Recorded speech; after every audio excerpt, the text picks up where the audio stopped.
Donc, nous bénissons le Seigneur pour tout ce que tout le monde a dit ce soir.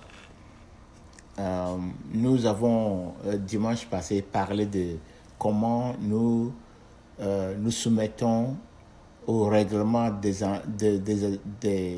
entreprises, des associations, des établissements sur la terre. Et nous, comme la sœur Damienne a commencé par dire que toute association ou bien organisation a des règlements intérieurs, des règlements qu'on doit respecter pour être membre, d'abord même pour se joindre à cette organisation. Et puis deux, les règlements qu'on doit continuer à obéir, à tenir lorsque nous voulons maintenir notre appartenance à l'organisation. Et dimanche passé, je parlais beaucoup sur le fait que Jésus-Christ a certains critères et il y a certains critères que nous devons respecter pour faire partie le groupe qu'on appelle l'épouse de Jésus-Christ. J'ai donné des exemples. L'Église est considérée comme une armée à 1 Corinthiens chapitre 9. Et Paul a dit là-bas que il a dit qu'il exerce beaucoup de discipline sur son corps. En tant qu'un soldat, en tant qu'un athlète, l'Église est comparée à l'athlétisme, à un groupe de gens qui s'entraînent pour l'athlétisme. Et Paul disait que un athlète se met sous la discipline. Vous voyez? Pourquoi? Parce qu'il y a un jour où il va se rendre au stade pour courir. Donc, le jour-là, il court pour une couronne, un prix. Mais pour gagner ce prix, le jeu, les courses ont des règlements à respecter. Si tu cours le marathon, tu cours, que ce soit 100 mètres ou bien 200 mètres, 400 mètres, il y a des règlements. Il y a des pistes sur lesquelles chaque athlète, chaque coureur doit courir. Et il faut rester dans ta piste jusqu'à la fin. Et tu vas courir, tu ne peux pas commencer avant que le fusil, ou bien avant le sifflet. Lorsque tu commences, on va arrêter tout le monde, vous allez revenir. Il faut que le sifflet sonne d'abord avant que qui que ce soit ne démarre les courses.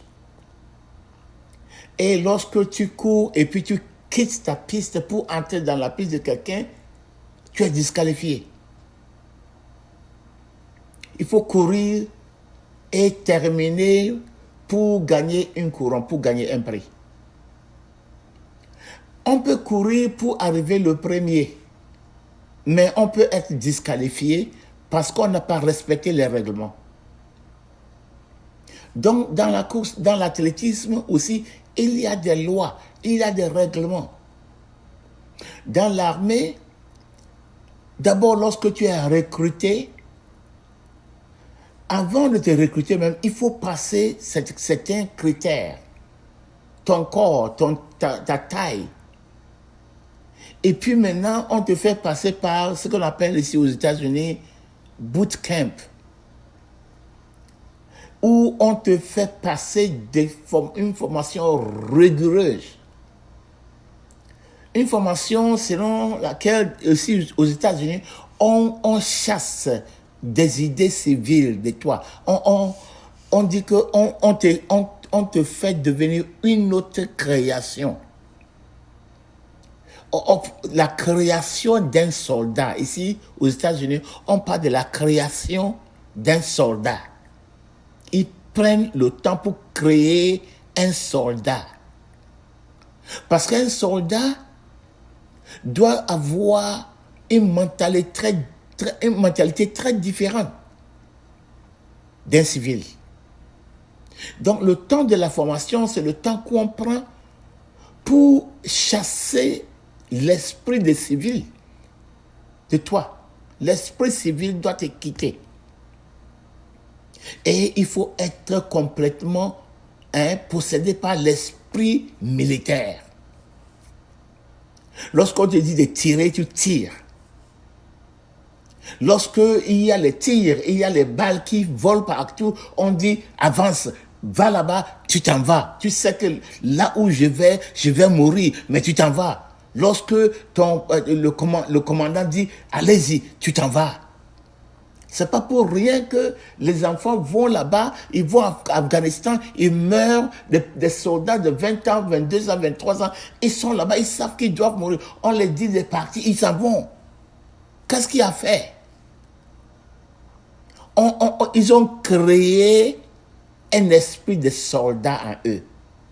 Et lorsque on fait cette formation, il faut sortir comme un soldat. Si tu n'arrives pas à achever les standards, les critères qu'ils demandent, on te laisse partir à la maison. Tu ne peux pas être un soldat. Pourquoi? À cause de la raison d'être d'un soldat. Les soldats sont là pour défendre la nation. Les soldats sont là pour défendre les civils, pour défendre, n'est-ce pas, l'autonomie, n'est-ce pas, la souveraineté du pays contre toute attaque extérieure et intérieure. Donc, tu ne peux pas amener des civils là-bas. Parce que les civils ont un sentiment de compassion, c'est un sentiment de désobéissance, c'est un sentiment de ne pas se soumettre au règlement, de ne pas se soumettre n'est-ce pas, à l'autorité. Donc, un militaire, on te fait subir une formation rigoureuse où tu as le respect total pour tes supérieurs. Respect total, même si tu as droit. Même c'est toi qui as raison, tu n'as pas le droit de répondre, tu n'as pas le droit de résister ton patron, ton supérieur. Tu sais que tu as raison, ton supérieur n'a pas raison, mais tu n'as pas le droit. Tu sais que ce que ton supérieur est en train de dire, c'est faux. Les ordres qu'il est en train de donner ne sont pas de bons œuvres, c'est pas comme ça, mais il faut obéir. En anglais, on dit obey before complain. Tu obéis, tu exécutes, et puis après tu viens dire que vraiment tu m'as fait faire ceci, je pense que ce n'était pas juste. Mais il faut obéir au préalable. C'est comme ça un soldat. Et on prend le temps, le pays prend le temps et des ressources pour créer un soldat américain. Un soldat américain est créé. Et on crée un soldat américain à chasser l'esprit des civils de sa tête, de sa vie. Il n'est pas civil. Il est un être très différent de tous les êtres humains. Vous voyez? Et la Bible compare l'Église à une armée. L'Église compare, la Bible compare l'Église aussi à une épouse. L'Église est l'épouse de Jésus-Christ. J'ai pris le temps pour vous parler de l'histoire d'Esther, le livre d'Esther dans la Bible. C'est le seul livre dans lequel on ne fait pas mention du nom de Dieu. Le seul livre dans la Bible où il n'y a pas Dieu dans ce livre d'Esther. Mais ce livre, c'est un type, toute l'histoire d'Esther, c'est un type de l'époux et l'épouse de Jésus-Christ et son épouse, l'Église. Et j'ai dit que lorsque le roi Ahasuérus voulait épouser une femme parce que sa femme, Vashti, lui a désobéi. Donc, il voulait une autre femme qui sera la reine. Donc, qu'est-ce qu'ils ont fait? Ils ont lancé les soldats, les militaires, partout dans l'empire de l'Apex. Et en ce temps, ça couvrait toute l'Afrique du Nord, toute Europe, jusqu'aux Éthiopie, jusqu'aux Indes. Tout ça était dans l'empire de l'Apex. Le roi a envoyé des soldats partout dans tous ces pays pour chercher les filles les plus belles. Donc on l'a. Et lorsqu'on te voit, tu es une vierge, il faut être vierge d'abord. Et puis deux, il faut être la plus belle fille. Donc, lorsque les gens sont partis, les militaires sont partis partout dans le monde, ils ont emmené toutes ces filles dans le Harlem. La cour du roi, il y a un coin qu'on appelle Harlem. C'est le lieu qu'on garde les femmes et les concubines du roi. Et les femmes du roi sont nombreuses. Vous vous souvenez l'histoire de Salomon? Lui seul avait 300 femmes et 700 concubines. Donc lui seul, il avait 1000 personnes dans son Harlem, le quartier des femmes.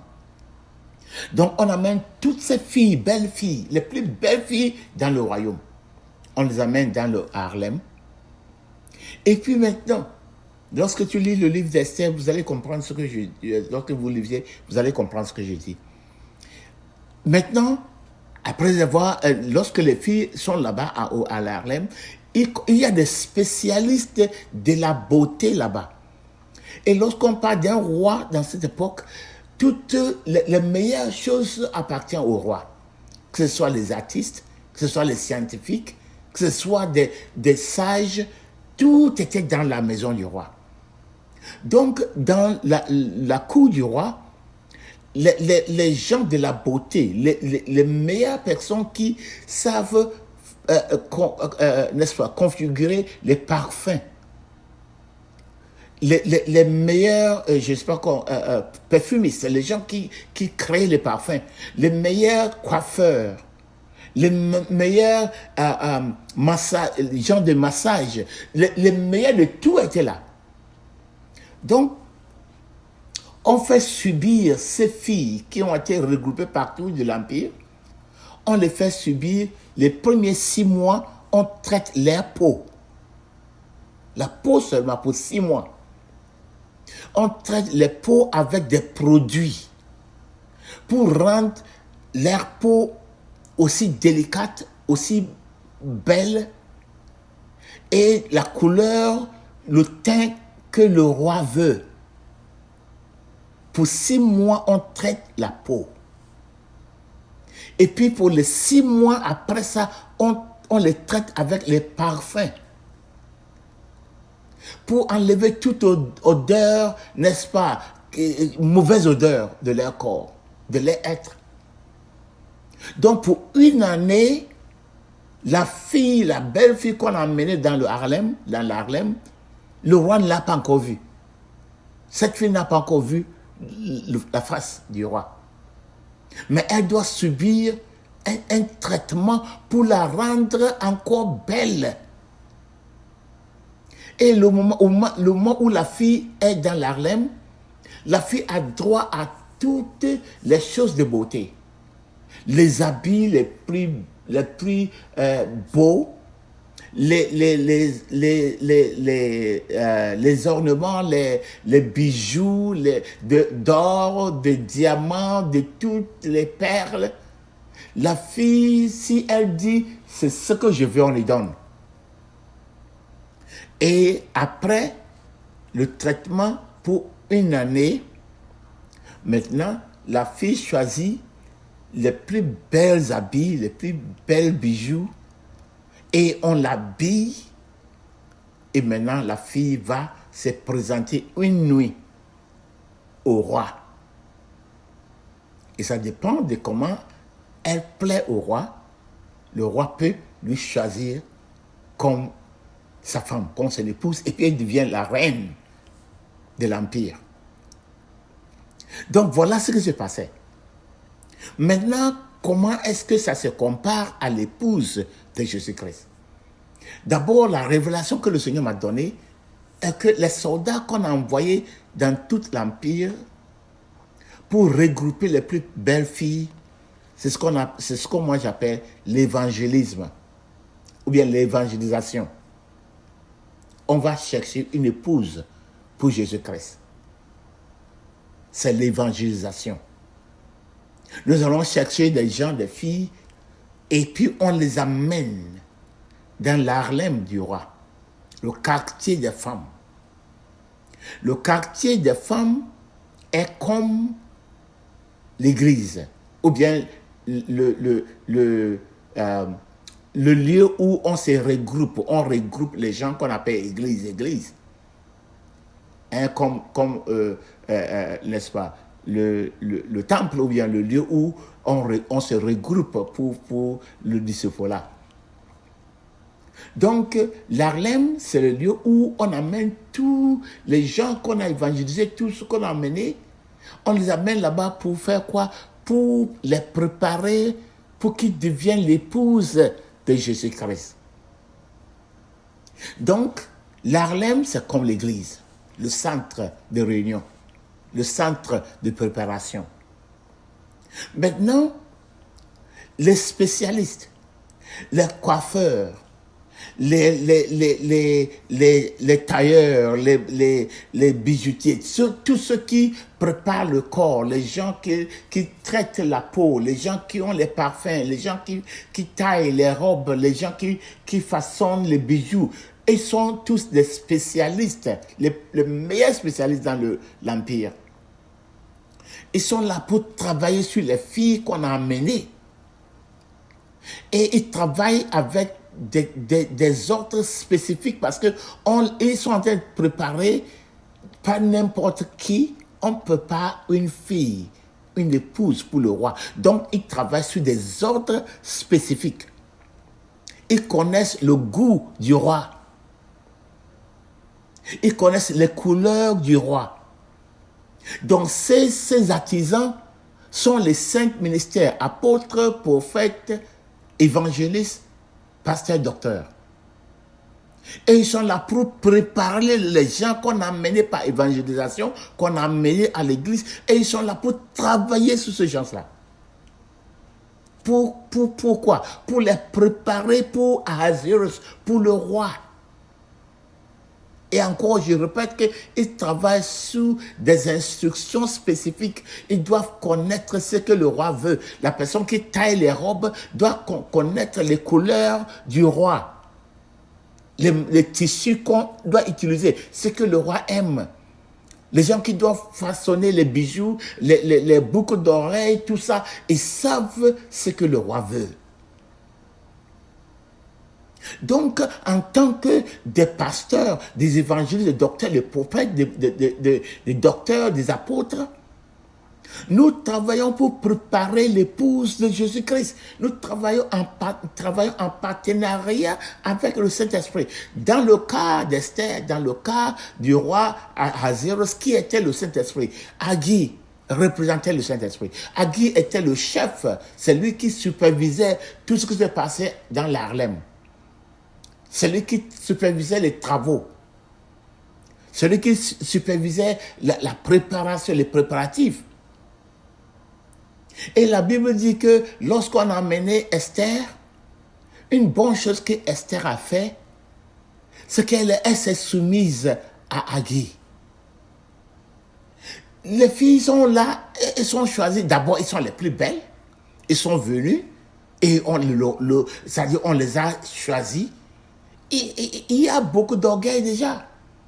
Et lorsqu'on veut traiter leur peau, on va les massager, on va le faire, c'est-à-dire masser, je sais pas, c'est masser, on veut le masser. Et il pouvait dire, non, ne touche pas ici. Non, je ne veux pas ça. On veut mettre des produits. Non, moi, je ne veux pas ça. Je ne veux pas ces parfums. Mais la Bible dit, Esther s'est soumise à Haggai. Et ça fait plaisir à Haggai. Et Haggai, c'est quelqu'un, c'est lui qui connaît le roi. C'est lui qui connaît très bien le roi. C'est lui qui sait le goût du roi. Donc, tout ce que Haggai a dit à Esther, Esther a obéi. C'est Haggai qui a choisi les éléments, les bijoux, la robe, tout ce que Esther devait porter. Donc la nuit où c'était le tour d'Esther d'apparaître devant le roi, Haggai s'est laissé dans la main, Esther s'est laissée dans la main d'Haggai. Et Haggai l'a préparée, habillée. Et puis, elle s'est présentée au roi. Lorsqu'elle a apparu, le roi dit, voilà mon épouse. Donc, Haggai représente le Saint-Esprit. Les spécialistes, les artisans qui travaillaient sur les filles représentent les 5 ministères que le Seigneur a nommés en Éphésiens chapitre 4, verset 11. L'apôtre, les prophètes, les évangélistes, les pasteurs et les docteurs. Quelle est la tâche? La tâche, c'est préparer une épouse pour Jésus-Christ. Et Ahasuerus, le roi, est le type de Jésus-Christ. C'est pour lui que tout le monde travaillait. On devait préparer une épouse pour lui, une reine pour lui. Et Esther était choisie. Bon, supposons que les artisans, les spécialistes qui travaillent sur les filles, elles disaient que bon, cette fille ne veut pas que j'applique ce produit sur sa peau. Donc, je fais ce que la fille veut, ce que la fille demande. Elle demande d'autres choses. Elle demande d'autres parfums. Elle demande, la fille ne veut pas se soumettre. Et puis, l'artisan fait ce que la fille veut. Supposons que l'artisan lui-même, au lieu de préparer une épouse pour le roi, l'artisan est en train de préparer la fille pour lui. Lui, ce qu'il veut. Il est devenu ami de la fille.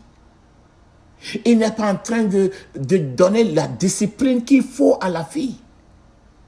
Donc la fille vient et puis il est là, il joue avec la fille, il fait tout ce que la fille veut. Il faut imaginer ça. Donc là, cet artisan est devenu l'ennemi du roi parce que au lieu de préparer une épouse pour le roi, il prépare une épouse pour lui-même. Il a usurpé, il a pris, n'est-ce pas, il a arraché au roi son épouse.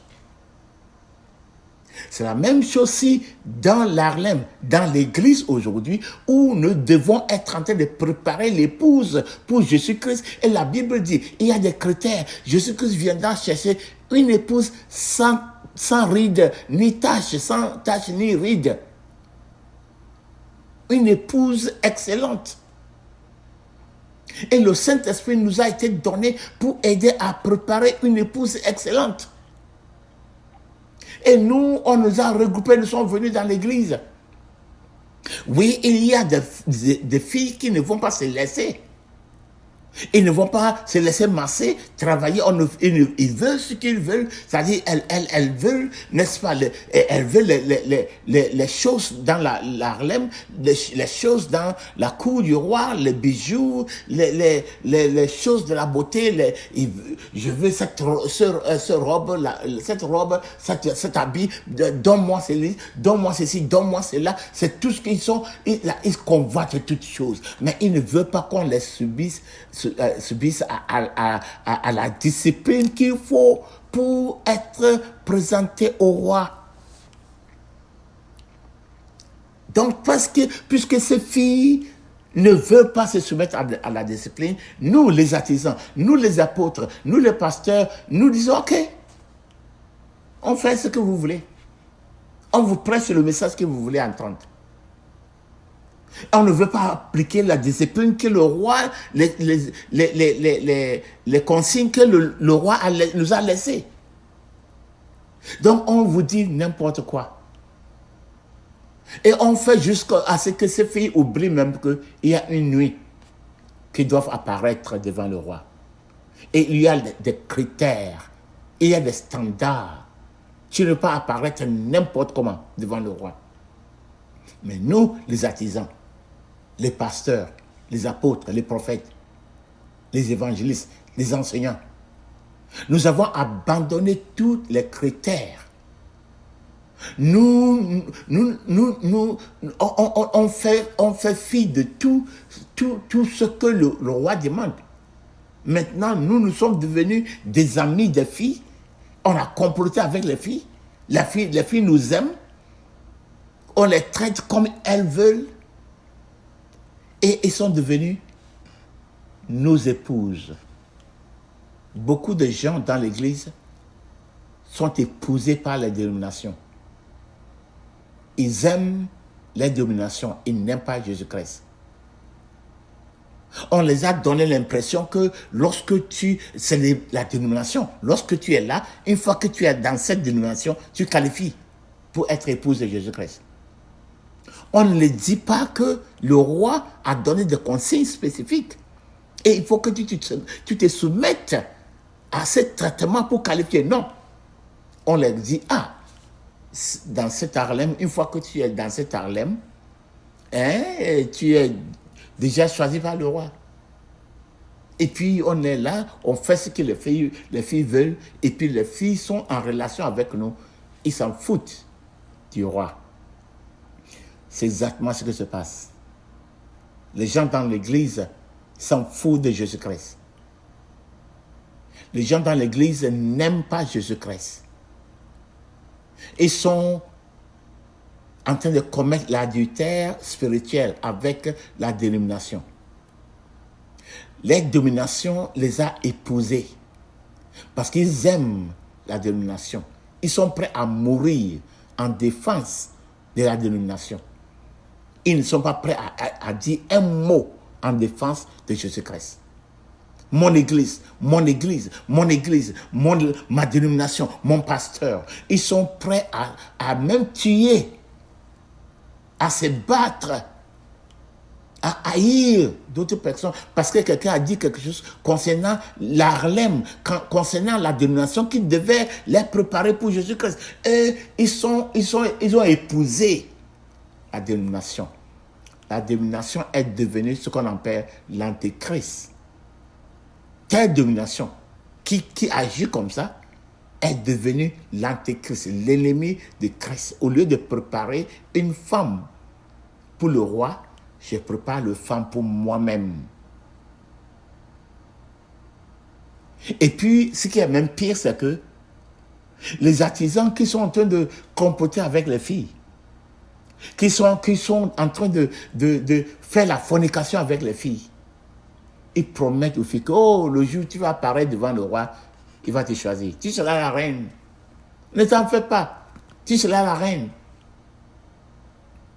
Et on ne leur dit jamais ce que le Seigneur demande, ce que le roi demande, qui doit qualifier à être l'épouse du roi. Quelles sont les qualifications? Qu'est-ce qu'il demande? Comment dois-je apparaître devant le roi? C'est ce qui se passe.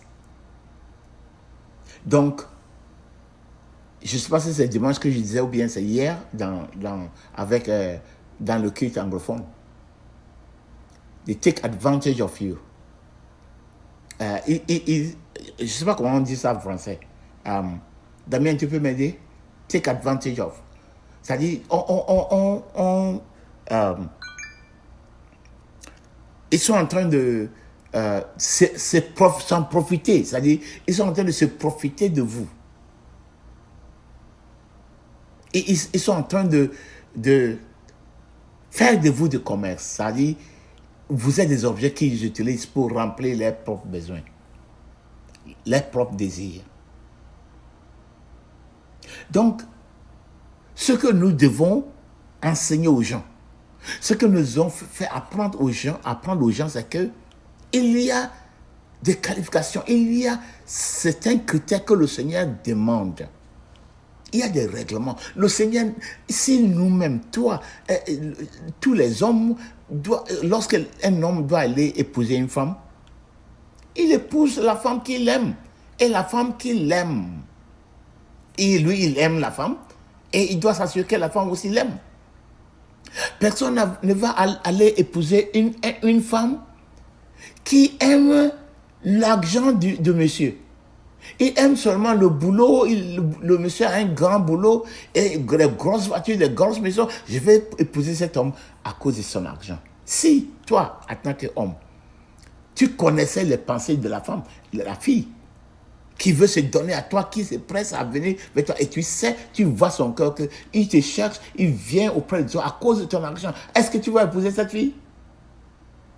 Une fille qui est rebelle, une fille qui n'est pas convertie, une fille qui n'obéit pas, une fille qui ne peut pas servir. Si tu es femme et tu veux épouser un monsieur, est-ce que tu veux épouser un monsieur qui est violent? Un monsieur qui s'en fout, qui ne respecte pas les femmes? Un monsieur qui peut te fouler aux pieds? Non. Mais nous avons promis aux gens, nous les artisans dans l'Harlem, dans l'église, nous avons promis aux membres qu'une fois que tu es dans l'Harlem, une fois que tu es dans mon Harlem, une fois que tu es dans mon église, tu seras choisi. Mais qui choisit? Est-ce que c'est toi qui vas choisir pour Jésus-Christ? C'est toi qui vas choisir l'épouse de Jésus-Christ? Non. Lorsque la personne va mourir, tu ne seras pas là ce jour. Lorsque la personne va te tenir devant le trône de Jésus-Christ pour répondre aux questions, tu ne seras pas là. Mais les gens sont totalement aveugles. Ils sont aveuglés par les doctrines des démons. On les a tellement trompés, ils sont comme drogués. La Paul a dit qu'il vous a envoûtés. Ils sont envoûtés, ils ne voient rien, ils ne comprennent rien. Ils sont là, ils vivent n'importe comment. Et ils pensent que si je meurs, je m'en vais au ciel. Qui va te transporter au ciel? Tu vas chercher quoi là-bas? Jésus-Christ, est-ce que tu l'aimes? Tu as dit avec ta bouche que Jésus-Christ est mon Seigneur. Que veut dire Seigneur? Que veut dire Seigneur? On a dit qu'il faut être né de nouveau. Comment naître de nouveau? D'abord, il faut croire que Jésus est celui qui prétend être. Il est le roi des rois, il est le Fils de Dieu, il est la vérité, le chemin, la vérité, la vie, et nul ne vient au Père sauf par lui. Tu crois ça? Tu crois qu'il est Seigneur? Le mot Seigneur en grec, c'est le mot Créos. Et dans le temps de Jésus-Christ, lorsqu'on dit Seigneur, ils comprenaient ça autrement que la manière dont nous comprenons ça aujourd'hui. Pour eux, le mot Seigneur est l'homme suprême. Et il y avait un seul Seigneur dans l'Empire de Rome. Ce Seigneur était le César, l'empereur de l'Empire Rome. L'empereur. Donc on dit César est Seigneur, Krios. Et Krios, comme je dis, c'est l'être supérieur. Le Seigneur, le Krios, le César était adoré comme un dieu.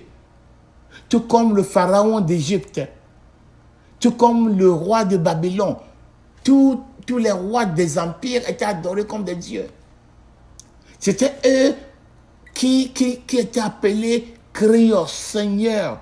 Parce que si le roi, si le César, si le pharaon dit que tu vas mourir aujourd'hui, tu meurs sans question, personne ne peut rien dire.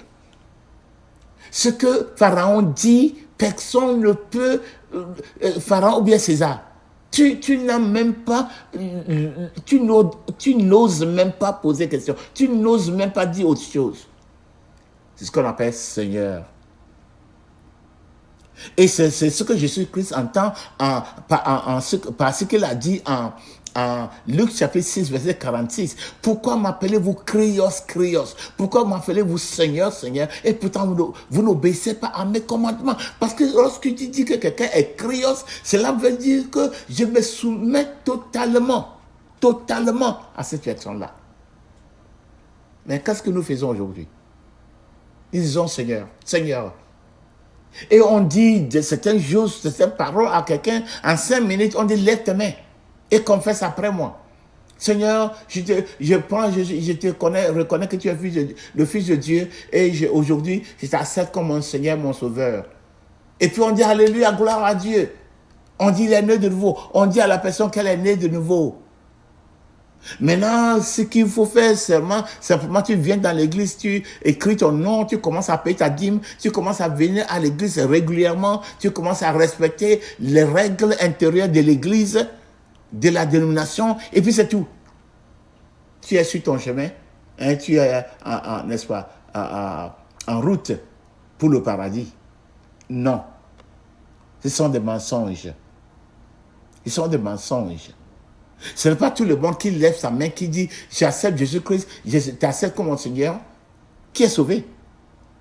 Ce n'est pas comme ça la nouvelle naissance.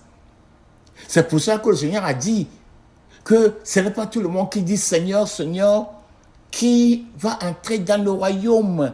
Il a dit, ce n'est pas tout le monde qui dit Seigneur, Seigneur. Matthieu chapitre 7, Matthieu chapitre 15. Il a dit, ce n'est pas tout le monde qui dit Seigneur, Seigneur. Il dit, ce jour-là, les gens viendront pour dire, Jésus-Christ, j'ai prêché en ton nom. J'ai guéri les malades en ton nom. J'ai chassé les démons en ton nom. Et il leur dira, quittez d'ici.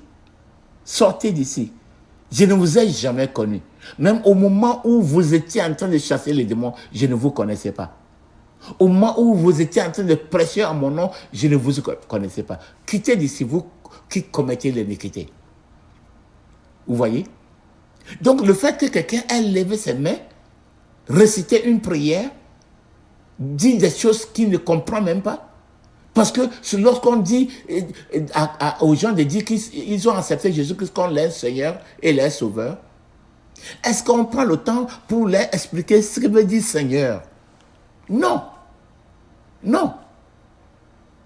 Tout ce qu'on veut, c'est remplir notre église, remplir l'Harlem, avoir plus de femmes qui vont venir contribuer la dîme, contre les membres qui vont contribuer l'argent, et bâtir une grande église pour être renommé. Ce pasteur, il a 10 000 personnes. Ce pasteur, il a un château. Ce pasteur a des grosses voitures. Ce pasteur a des avions privés. Oui, c'est ce qu'on veut. Donc, tout ce qu'on va faire pour retenir les femmes là-bas, on le fait. On leur dit jamais la raison pour laquelle ils sont dans l'Harlem. La raison, c'est d'être préparé pour le roi. Et pour préparer quelqu'un pour un roi, on doit préparer la personne selon le désir du roi. Parce que c'est le roi qui va l'épouser, ce n'est pas toi. Ce n'est pas la dénomination qui doit l'épouser, ce n'est pas le pasteur, ce n'est pas l'apôtre. Donc on prépare la femme selon le désir, selon les critères du roi. Vous voyez? C'est ce que se passe. Et nous sommes en train de tromper des gens. Nous trompons des gens en leur disant qu'une fois que tu es dans cet Harlem, dans cette église, où ça c'est le... Et j'ai donné un autre exemple. Imaginons que tu veux écrire un examen. Tu es dans l'école et tu es réussi au bac, par exemple. Donc tu vas au lycée. À un lycée où tu payes beaucoup d'argent à l'école. Quel est ton désir? Ton désir, c'est réussir au bac pour aller à l'université. Donc tu vas, tu payes. Chaque semestre, tu payes. Maintenant, supposons que les enseignants, le recteur ou bien n'est-ce pas, le directeur de l'école, tout ce qu'ils font, c'est de chanter, de t'apprendre comment cette école est la meilleure école. Oh, notre école, c'est la meilleure. Et chaque jour, ils construisent de nouvelles maisons, de nouveaux bâtiments. Chaque jour, ils améliorent les chaises en classe, les classes où, là où les élèves s'assoient, doivent être plus confortables. Et les chambres, les salles de classe doivent être bien climatisées. Chaque jour, il y a l'amélioration. Et puis, chaque jour, tu viens à la classe, on te traite. Oh, tu es beau, tu es belle. On te donne des habits. Et tout le temps, vraiment. Et tu vas réussir au bac, certainement, tu vas réussir. Cette école, notre école, une fois que tu es venu ici, tu vas réussir au bac. Et tu payes. Mais il y a ce que, n'est-ce pas, les courses qu'ils doivent faire, ce qu'il faut étudier pour réussir au bac. Ils ne te disent même pas ce qui est demandé pour la réussite au bac. Ils ne t'apprennent pas ce qu'il faut étudier pour réussir au bac. Mais tout ce qu'ils disent chaque jour, c'est de te donner tout le confort que tu as dans l'école. Et puis tu les payes. Tu payes les frais de scolarité. Et ils ne font que embellir la salle de classe, bâtir d'autres maisons, rendre le lycée confortable pour toi. Est-ce que tu vas continuer à rester dans une telle école? Tu vas continuer à payer tes frais scolaires à une telle école? Eh bien, un jour viendra où il sera le moment d'écrire ton bac. Tu vas aller dans la salle de classe, les salles d'examen, et c'est maintenant que tu vas découvrir qu'on ne m'a rien appris de ça. On ne m'a rien appris. Mais dans la salle d'examen, le professeur ne sera pas là.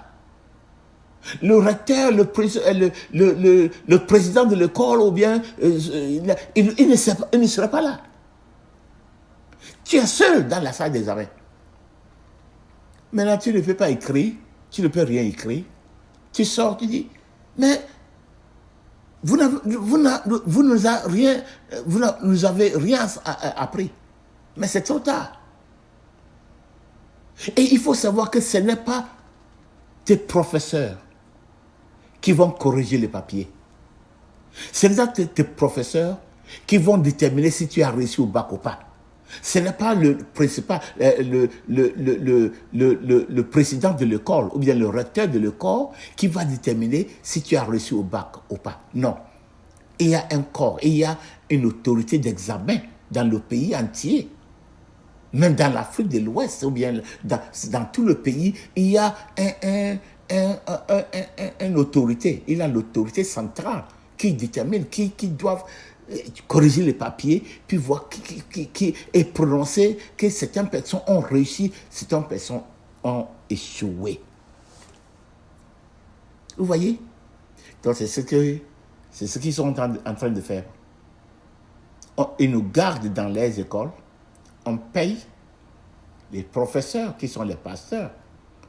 Ils ne nous enseignent rien. Ils nous apprennent l'histoire de l'école. Il nous apprend à chanter l'horloge, les éloges de l'école. Il nous apprend à être confortable, à sentir tellement confortable de l'école, mais ils ne nous apprennent rien de ce que nous devons apprendre avant de pouvoir réussir au bac. Voilà le scénario. Voilà ce que se passe. Mais les gens sont là-bas et on les promet. Vous voyez, ce qui est triste, c'est que, comme dans le bac, tu vas écrire, pendant que tu es vivant, tu vas écrire. Et lorsque tu échoues, maintenant tu vas découvrir que l'école là-bas, cette école est mauvaise. Tu vas dire à tout le monde de ne plus entrer dans cette école. Mais dans la vie chrétienne, c'est le jour où tu fermes tes yeux dans la mort que tu vas découvrir que, ils m'ont trompé. Et ce sera trop tard. C'est le jour de l'arrivée de Jésus-Christ pour prendre son épouse. C'est là où tu vas te rendre compte que l'épouse est partie. L'épouse est enlevée. Et tu es resté sur la terre. Ça, tu commences, ah, donc ma dénomination m'a trompé. Donc mon pasteur m'a trompé. Tu vas voir que ton pasteur aussi est resté. Tu vas passer, pourquoi tu ne m'as pas appris? Il va te dire, mais toi, tu ne lisais pas la Bible. Tu avais la Bible aussi. Les chrétiens étaient là. Matthieu, Marc, Luc, Jean, et ça était là. Si toi-même tu voulais chercher, tu voulais savoir, laisse-moi tranquille. Nous sommes tous restés derrière. C'est le scénario. Et ce qui se passe. Ne nous laissons pas tromper. Ne nous trompons pas nous-mêmes. Tu peux continuer à tenir, à être épouse de ta dénomination. Continue. Quand la Bible a dit en Apocalypse chapitre 22, que celui qui fait le bien, continue à le faire. Celui qui fait le mal, n'a qu'à continuer. Mais il dit, je viens bientôt, bientôt, et je viens avec ma récompense à rendre à toute personne selon ses œuvres. Toi, c'est la dénomination que tu veux épouser. Tu aimes la dénomination plus que Christ. Continue. Tu aimes ton église plus que Christ. Continue. Tu veux te battre pour ta dénomination. Continue. Le jour où tu vas fermer tes yeux dans la mort, c'est là où tu verras où tu vas. C'est là que tu verras que, oh, ma dénomination, mon pasteur m'a trompé. Mais si ton pasteur était là, il a dit, mais toi, tu ne lisais pas. Il fallait aussi lire. Tu avais une Bible, n'est-ce pas? Tu as lu Matthieu, Marc, Luc, Jean. Tu as lu les épîtres. Est-ce que tu ne comprenais pas? Donc tu ne peux pas dire c'est mon pasteur, parce que toi aussi, tu avais la sagesse. Tu avais un cerveau. Tu pouvais, le Saint-Esprit, et ce qui est même pire que le Saint-Esprit, Dieu nous a laissé le Saint-Esprit pour nous aider. Pour nous aider. Le Saint-Esprit, Dieu nous a laissé le Saint-Esprit pour nous préparer. Et ce qu'on appelle la grâce aujourd'hui, nous pensons que la grâce est le licence à pécher. La grâce de Dieu, oh, c'est pas la grâce, personne n'est parfait. Oh, on ne peut jamais vivre une vie saine. C'est pas la grâce que nous sommes sauvés. Et les gens comprennent ça mal. Le diable a complètement... Il a formulé les doctrines des démons avec ça, et nous comprenons par la grâce que, parce que nous avons confessé Jésus-Christ avec la bouche, et nous sommes dans une dénomination, si nous péchons, ce n'est rien. Le péché n'est plus rien. Jésus-Christ comprend. Il comprend que nous sommes des êtres humains. Il comprend que nous ne pouvons jamais obéir ses commandements. Il comprend que nous sommes des êtres. C'est ce qu'on s'est dit dans l'église. Mais je te dis que Jésus-Christ ne comprend pas. Dieu ne comprend pas. Il ne comprend pas pourquoi il a envoyé son fils pour venir souffrir. Mourir, cette mort pénible, cette mort terrible, la mort d'un criminel. Tout ce qu'il a souffert pour le péché. Et il ne comprend pas pourquoi tu continues à vivre dans le péché. 2, il a effacé tes péchés du passé. Il ne comprend pas pourquoi tu vas continuer à vivre dans le péché. Il ne comprend pas. 3, il t'a laissé le Saint-Esprit qui doit t'habiter pour te donner la force de dire non au péché, de résister les tentations. Même le Saint-Esprit, tu as refusé de permettre le Saint-Esprit de te donner cette force. Tu continues à vivre dans le péché et tu dis Dieu comprend. Dieu ne comprend pas. Il ne peut pas comprendre. Qu'est-ce qu'il doit faire encore? Il a tout fait pour que tu puisses entrer au paradis, tu puisses remplir les conditions. Mais tu dis les conditions, pourquoi les gens ne veulent pas lire le Nouveau Testament, surtout les paroles de Jésus-Christ? Ils disent c'est trop dur. Lorsque quelqu'un te gifle sur ton genou droit, il faut tourner le genou gauche. C'est trop dur. Si tu regardes une femme et tu la convoites dans ton cœur, tu as déjà commis l'adultère. Ça c'est trop dur. Si tu es fâché contre quelqu'un et tu gardes la colère dans ton cœur, tu l'as déjà tué. Non. Il faut aimer ton ennemi. Non. Comment est-ce que je peux aimer mon ennemi? Il faut prier pour ceux qui vous persécutent. Il ne faut jamais maudire quelqu'un. Non. Les gens ne veulent même pas aller là-bas. C'est pourquoi ils sont dans l'Ancien Testament. Si tu ne m'aimes pas plus que ton papa, ta maman, ta femme, ton mari, tes enfants, si tu ne m'aimes pas plus que toi-même, ta propre vie, tu ne peux pas être mon disciple. Ça, c'est trop dur. Il ne veut même pas regarder là-bas. Et pour cela, les pasteurs ne le prêchent pas ça. Nous sommes dans l'Ancien Testament. Nous sommes dans toutes les histoires, les exhortations, et nous parcourons partout dans le Nouveau Testament, dans la Bible, sauf les paroles qui sont ce que le Seigneur demande, qui sont ce qu'on appelle en anglais les syllabes. Ce qu'on doit apprendre, les conditions pour entrer au paradis. On apprend tout, on prêche tout, sauf les conditions à entrer au paradis. Mais on promet aux gens qui vont entrer au paradis que Dieu ait pitié de nous, que Dieu pardonne les péchés des gens. Vous voyez? Donc la grâce, qu'est-ce que la grâce? Nous disons la grâce, la grâce. La grâce aujourd'hui, les gens pensent que la grâce c'est la licence, c'est la permission, c'est le permis de vivre dans le péché sans être puni. Parce que j'ai ouvert ma bouche pour dire que Jésus-Christ est Seigneur, je crois en Jésus-Christ. Non. La grâce, c'est la provision spirituelle, le don spirituel qui nous permet à faire ce que nous ne pouvons pas faire lorsque nous ne pouvons pas faire par nous-mêmes. La grâce, c'est la force donnée par le Saint-Esprit à vivre une vie sainte dans un monde de péché. C'est ce qu'on appelle la grâce. La grâce, c'est la force que le Seigneur me donne de pouvoir vivre pour lui dans des moments difficiles. C'est ce qu'on appelle la grâce. Lorsque Paul a dit n'est-ce pas, le Seigneur a dit à Paul, Paul avait mal aux yeux, il a prié 3 fois que le Seigneur le guérisse, et le Seigneur a dit, ma grâce te suffit. Le Seigneur a dit, je ne veux pas te guérir. Je t'ai montré trop. Je laisse ça pour que ça te rappelle que tu es un être humain, pour que tu ne sois pas trop orgueilleux. Il a laissé ça. Donc 3 fois Paul a prié pour que Dieu le guérisse. Dieu a dit, ma grâce te suffit. Qu'est-ce que la grâce veut dire dans ce sens?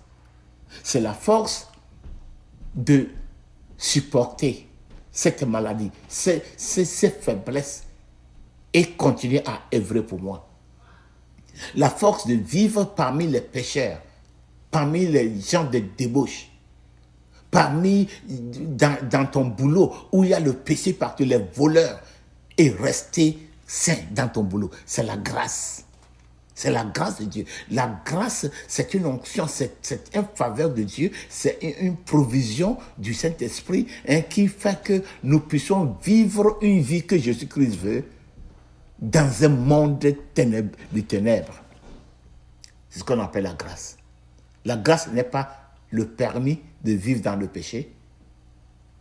Et on pense que parce que moi j'ai ouvert la bouche pour dire j'ai confessé Jésus-Christ, si moi je continue à vivre dans l'impudicité, le musulman qui vit dans l'impudicité, lui il sera puni, mais moi qui me dis, qui suis dans une dénomination, qui vit dans l'impudicité, moi je ne serai pas puni.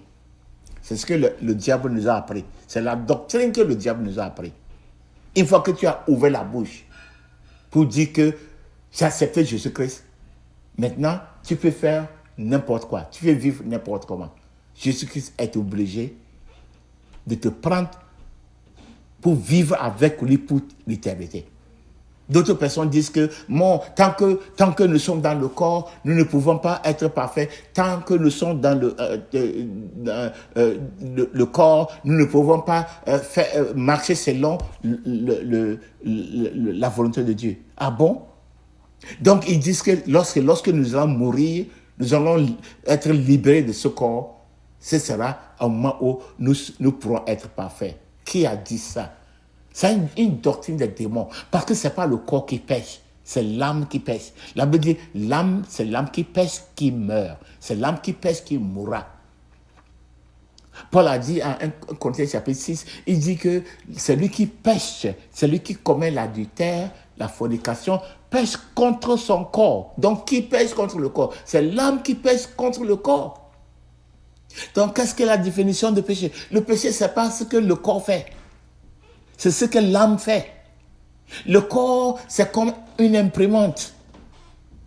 L'ordinateur imprime, donne l'ordre, et puis l'imprimante imprime. Ce que l'imprimante imprime, ce n'est pas l'imprimante qui a programmé. C'est programmé par l'ordinateur. L'âme est l'ordinateur. L'âme, c'est l'âme qui programme la chose et le corps imprime. C'est pour cela que Jésus-Christ a dit, si tu regardes une femme et tu la convoites dans ton cœur, dans l'imprimante, tu programmes dans l'imprimante, tu as dans l'ordinateur, tu as programmé dans l'ordinateur que tu veux coucher avec cette femme, c'est déjà un péché. Ce n'est pas l'imprimante, le corps, qui s'en va maintenant pour avoir les rapports sexuels avec la femme. Non. Le péché est déjà commis lorsque tu as programmé dans ton cœur que tu veux coucher avec quelqu'un qui n'est pas ta femme. C'est là, c'est le niveau, à ce niveau que le péché est achevé. Vous voyez? Donc, pour penser qu'une âme inconvertie, une âme voleur, une âme meurtrier, une âme, n'est-ce pas, menteur, ou bien menteuse, une âme n'est-ce pas, qui ne peut pas pardonner, une âme rancunière, hein, qui a perdu son corps, cette âme sera prise par le Seigneur, épousée par le Seigneur, comme son épouse.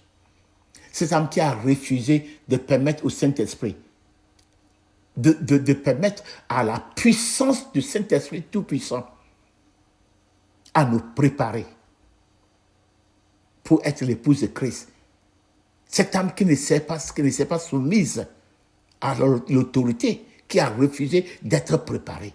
Jésus-Christ sera obligé de prendre cette femme comme son épouse et vivre avec cette femme pour l'éternité.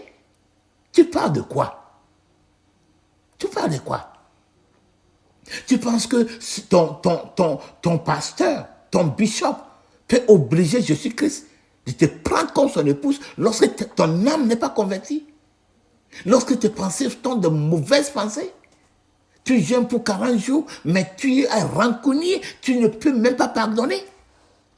Cette âme rancunière, cette âme meurtrière, cette âme voleur, le Seigneur va prendre cette âme, épouser cette âme comme son épouse pour l'éternité? Non. Bien-aimé, le Seigneur a tout fait. Il a tout fait. Le Saint-Esprit qui nous a donné est tout puissant.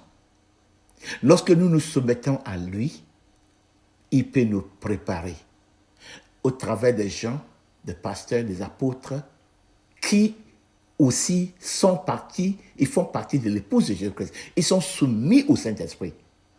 Les artisans étaient soumis à Haggai.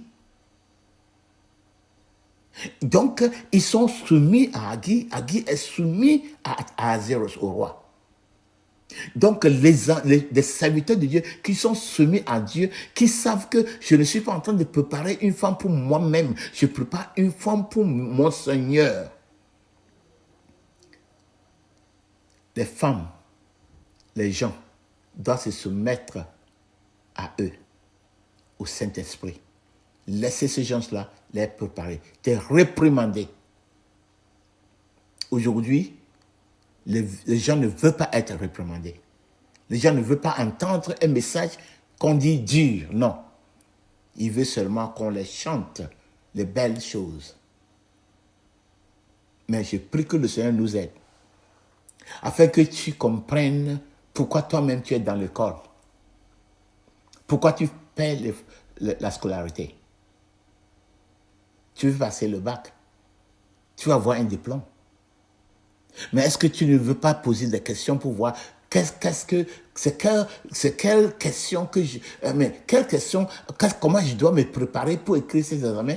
Est-ce que tu ne veux pas poser à ton pasteur la question, comment est-ce que je peux être né de nouveau? Jésus-Christ a dit que si un homme ne naît pas de nouveau, il n'entrera pas dans le royaume de Dieu. Comment est-ce que la naissance, la nouvelle naissance, c'est quoi au juste? Quel est le processus?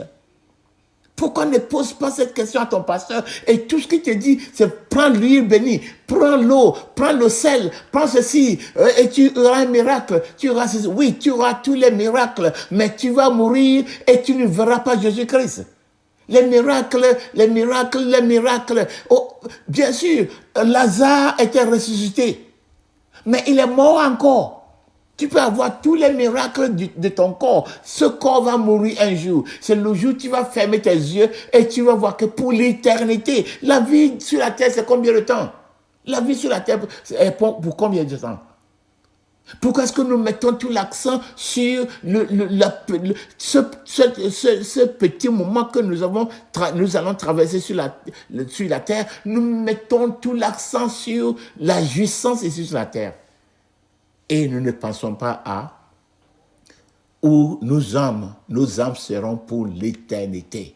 Il n'y a plus la mort. Après que ce corps est détruit, l'âme et l'esprit ne meurent pas. Ils vivent éternellement. Où seras-tu pour l'éternité? Où seras-tu pour l'éternité? Je prie que le Seigneur nous aide, afin que nous puissions vraiment nous poser des questions réelles. Nous puissions revenir à nous-mêmes pour nous poser la question, qu'est-ce que je fais? Que veux-je dans une église? Qu'est-ce que le Seigneur me demande? Et une fois que nous allons commencer à nous poser ces questions, des questions pareilles, le Seigneur, Saint-Esprit, va nous révéler la vérité. Et nous pouvons maintenant nous soumettre au Saint-Esprit, aux hommes de Dieu, pour qu'il nous prépare pour le jour de noces, le jour où le Seigneur viendra nous chercher. Que le Seigneur bénisse sa parole. Amen.